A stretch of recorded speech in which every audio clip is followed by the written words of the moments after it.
Hello, MedSearch 2 students. Welcome to our project on Guillain-Barre syndrome. My name is Aaron Beans. My name is Danielle Blund. Katie. I'm Lydia. And I'm Megan Steele. So to give a little bit of a background about Guillain-Barre syndrome, I have actually experienced this. I developed Guillain-Barre syndrome about 2 weeks after receiving an influenza vaccine. This was in 2017. I happened to be pregnant with my third daughter at the time. So when I went in, it was a very long process. It took them about 3 days to figure out that this is actually what I had. So a lot of the tests, the symptoms, the interventions, everything that we're going to talk to you guys about today, I have been there, I have experienced it, and it is not something that I would wish on anyone to have, because it is a very mentally, emotionally, physically draining syndrome to have. It is also something that cannot really be cured. So I can say that I had Guillain-Barre syndrome, but I actually do still have Guillain-Barre syndrome because the virus stays dormant for a long period of time. And so anyway, we would like to tell you a little bit about it today. And if you ever have any questions about it, feel free to reach out. I know a lot about it.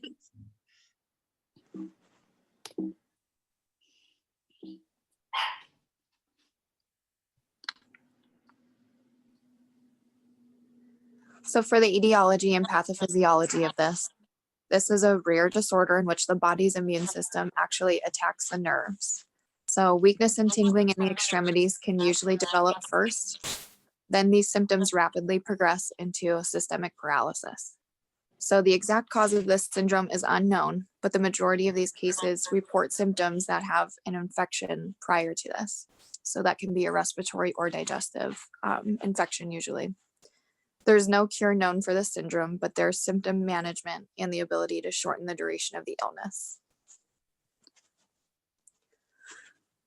For different assessment findings, paresthesia in the extremities, so that pins and needles feeling, weakness beginning in the legs that can spread to the upper body, unsteady gait, so sometimes it's hard for them to move around depending on where the paralysis is taking place, double vision or the inability to move their eyes, difficulty with facial movements, and that can include talking, chewing, and swallowing, moderate to severe pain that may worsen in the evening, tachycardia, so fast heart rate, bladder incontinence, hypotension, which would be low blood pressures, and dyspnea, so difficulty breathing.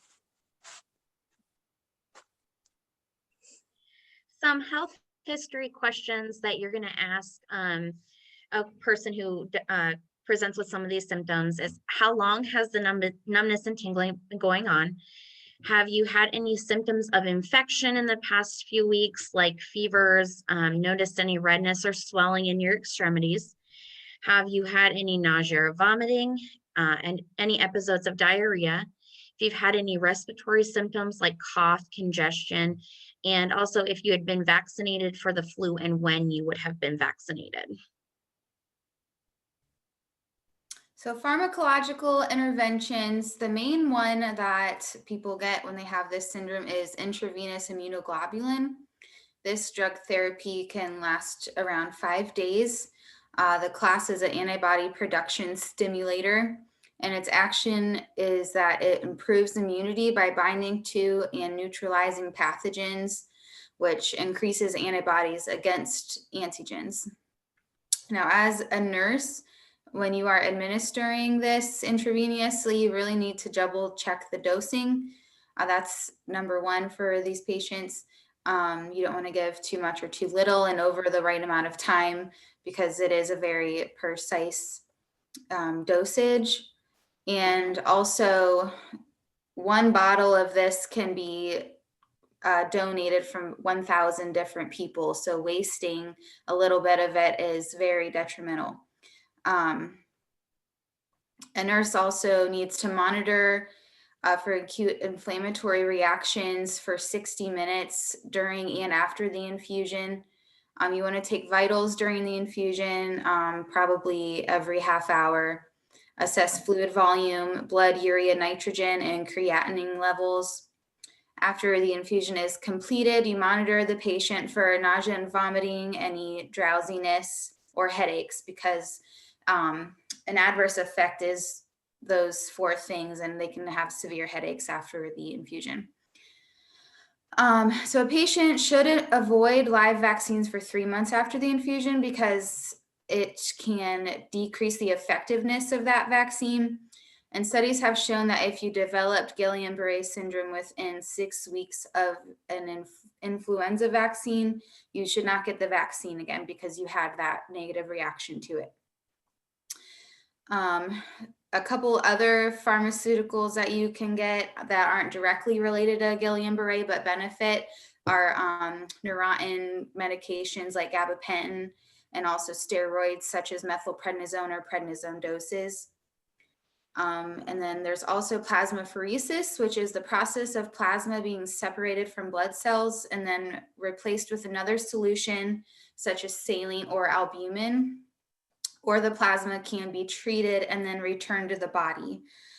So this is a relatively safe treatment, and it's a method that purifies blood product involving removal of inflammatory mediators and antibodies. So adverse effects for this can include a fall in arterial blood pressure, elevated temperature. So a nurse should monitor for these adverse effects during infusion or during the procedure, and check vitals every 30 minutes. All right, so labs that are done are urinalysis. And when you do the urinalysis, you want to look at the pH. There can be heavy metals in the urine, a total porphyrinins, which can indicate liver issues, and then the metabolites in the urine.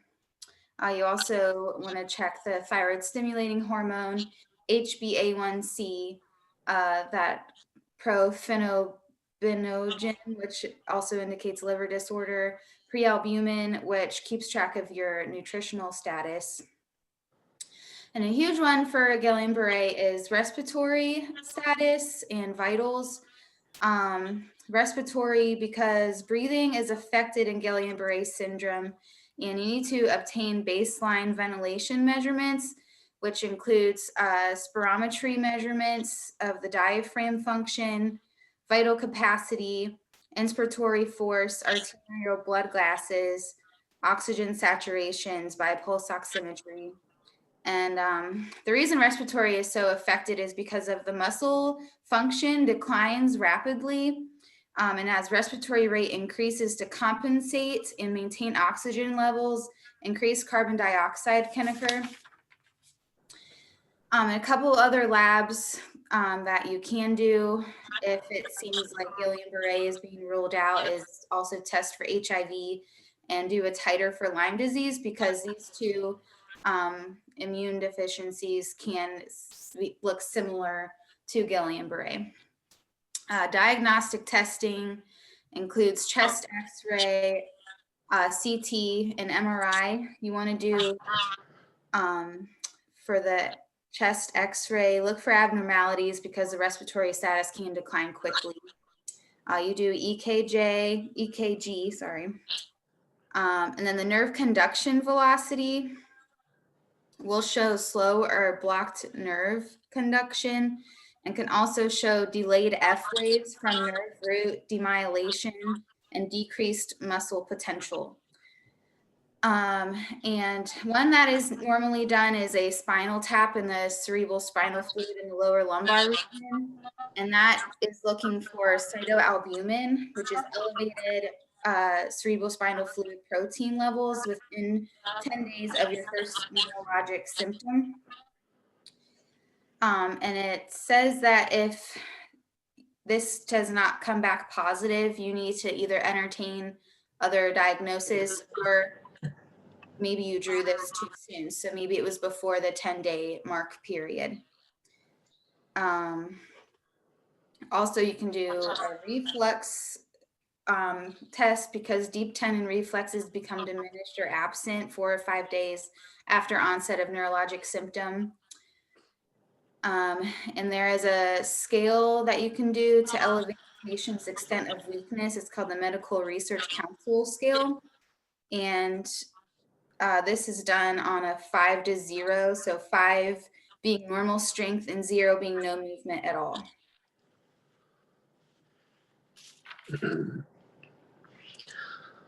So with patients that have Guillain-Barré syndrome, we're going to see many issues with them.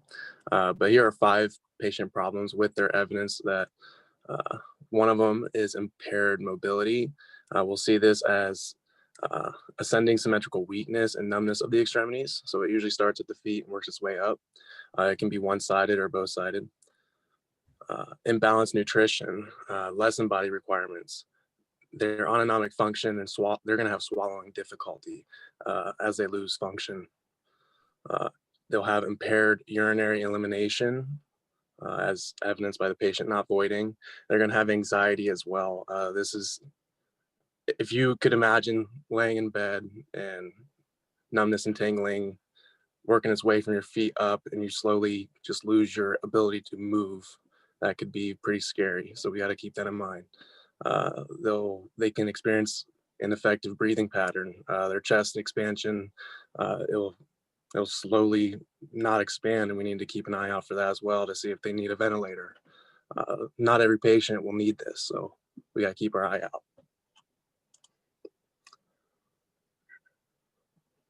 For nursing care, we're going to do immunomodulatory therapy. That's IVIG. We'll give them 0.4 grams per kilogram of body weight. We'll do this for 5 days. We either do IVIG or plasma exchange. For plasma exchange, we'll do 200 to 250 milliliters of plasma per kilogram of body weight. They're equally effective treatments for GBS. IVIG and plasma exchange carry comparable risks of adverse events. We'll provide range of motion exercises for the patient. If they can no longer move their legs, we're going to move their legs for them. Make sure they don't get constrictures.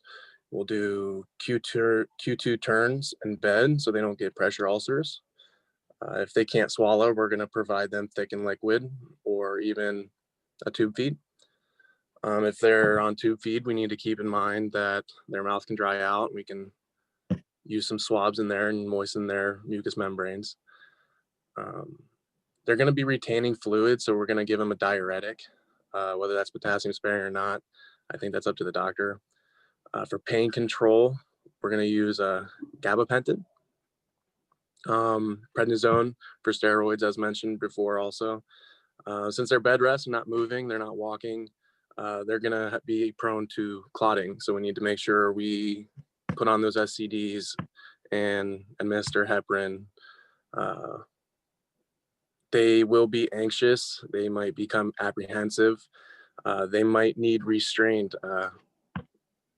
We don't know how they're going to react to slowly becoming paralyzed. We're going to give them Miralax to help with constipation and help their bowels move. We're going to mix that in 8 ounces of thickened water or, again, tube feed.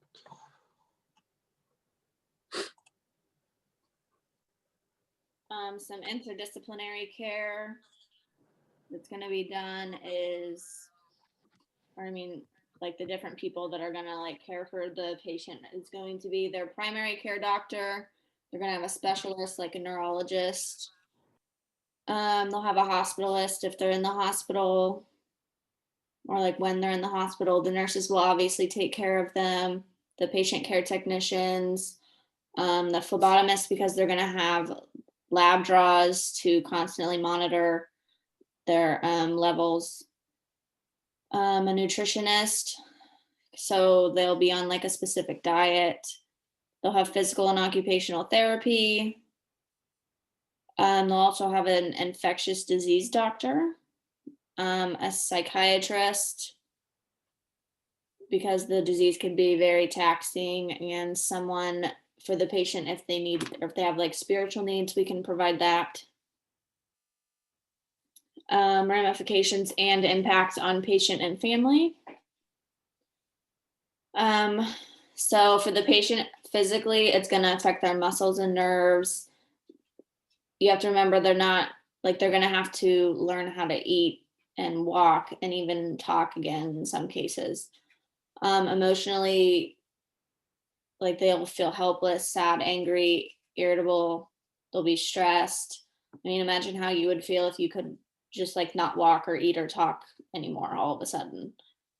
And then from that, mentally, they'll be like drained and tired. They could become depressed from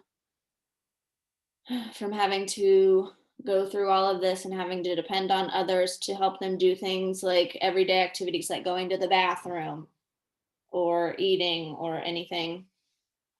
They won't be able to drive to go anywhere. People have to take them places. And for the family, it's also going to be physically taxing because the family's going to be tired from having to go back and forth to the hospital, to their home. They may have children. They're going to have to help the patient with rehabilitation. They're going to have to find childcare for their children or other family members to care for their children. Emotionally, the family's going to be stressed and feel helpless as well. They'll also be sad and angry. They'll probably also be scared for their loved one. And mentally, the family may be drained, like they don't know what to do from one minute to the next. And I can't like imagine having to deal with a family member having that. It would be like a big sudden change in your whole life and you have to change everything. We just found this little image. It's kind of talks about everything that we have gone through already. Just it progresses really fast. You feel the numbness, tingling, weakness, just everything like that. It's kind of an autoimmune thing that just your body kind of just starts attacking itself, and it can be very like we said, very, very stressful and just very hard for patients and families to deal with. Education needs of the patient and family, especially for the patient, you're going to want to stay active, but don't overdo it. You got to be very, very patient. Recovery can take 3 weeks, 3 years, or even more.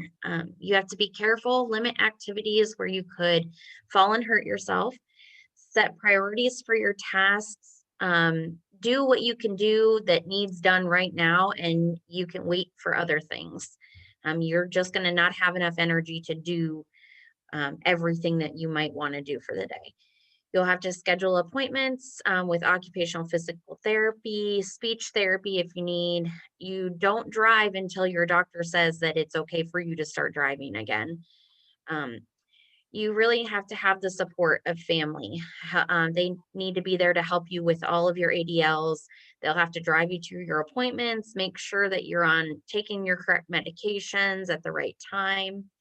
And the biggest thing is that patients who are experiencing this need to accept the help that is being given to them. That's very hard for a lot of patients to just say, I can't do anything anymore. I need this help. And that is hard on a patient to give in and accept that help. Obviously, you're going to contact the provider if you have any kind of increased numbness and tingling, weakness, dizziness, loss of movement in the extremities, any new kinds of neurological symptoms like double vision, slurred speech, trouble swallowing, shortness of breath, new bladder or bowel symptoms, and a fever of 100.4 or higher with chills. Okay, we have a pop quiz for you guys. So let me move this out of the way. What is one diagnostic test needed to diagnose Guillian-Barre syndrome? Barre, I'm sorry, I don't know how to say it. So one test that you're going to do is a spinal tap to check the cytoalbumin levels in the cerebral spinal fluid. What is one nursing intervention for Guillain-Barre syndrome, well, one is bed rest, but you could also put in there like SCDs, Q2 turns, range of motion exercises, other things like that. And what are 3 assessment findings that you'll see in a patient with the syndrome? Tachycardia, hypotension, unsteady gait, double vision. That was 4, but either way, all of those things, you're going to see all those.